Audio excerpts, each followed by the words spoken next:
ఈరోజు నేను టమాటా ములక్కాయ కర్రీ చేస్తున్నాను. ఫస్ట్ టూ టీ స్పూన్లు అంటే పెద్ద స్పూన్లతోటి ఆయిల్ పోసుకోవాలి. తర్వాత ఒక ఆనియన్ వేసుకోవాలి. వేసుకొని ఇవి ఉడికేదాకా మూత పెట్టేసుకొని ఉంచాలి.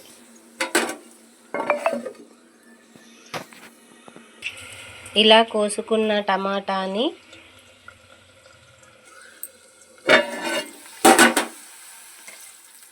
కడాయిలో వేసుకోవాలి.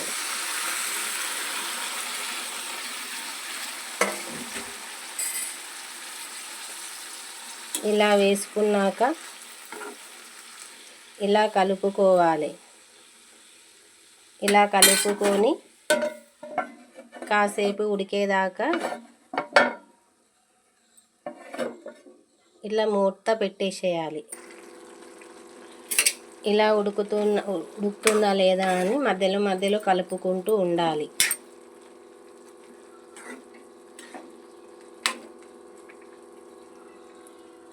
పక్కకు ములక్కాయలను ఉడకబెట్టుకోవాలి.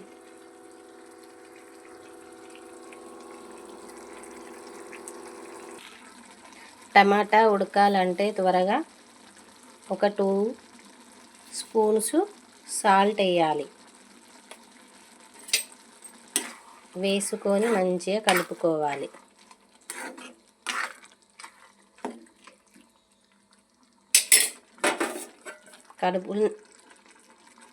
కలుపుకున్న తర్వాత ఇలా మూత పెట్టేసేయాలి. స్టవ్ చిన్నగా పెట్టుకోవాలి నార్మల్కి.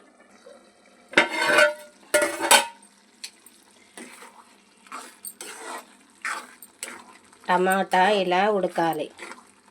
ఇలా ఉడుకుతున్నప్పుడు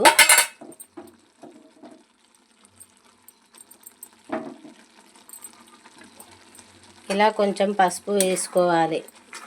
అంటే చిన్నది టీ స్పూన్ అంతా ఇలా వేసుకొని ఇలా కలిపేసుకోవాలి. తర్వాత మూత మూసేసేయాలి. టమాటా ఉడికిందా లేదా అని చూసుకోవాలండి. ఇలా టమాటా ఉడకాలి. ఇలా ఉడికిన టమాటాలు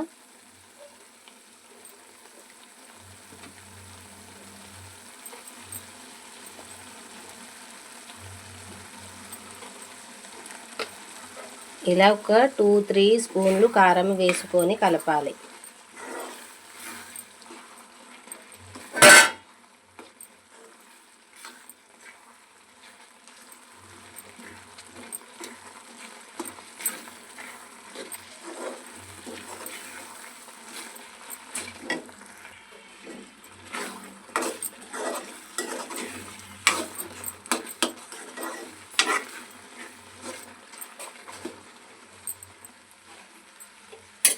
కాసేపు కారం వేసాం కదా అండి, మళ్ళీ కాసేపు ఇలా మూత పెట్టి పక్కన ఇట్లా మగ్గనివ్వాలి.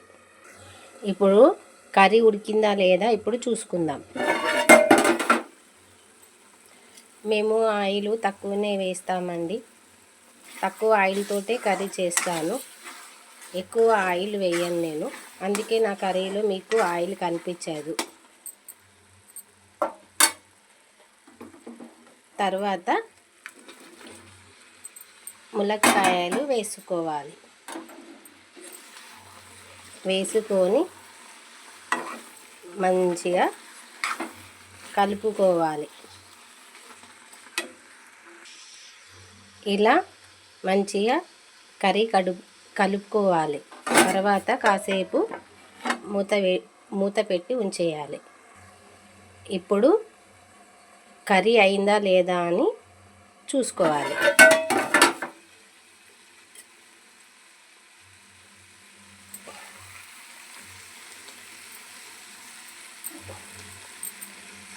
కర్రీ అయిందండి. ములక్కాయ టమాటా కర్రీ రెడీ అయిందండి. ఖచ్చితంగా నా వీడియో చూడండి, లైక్ చేయండి.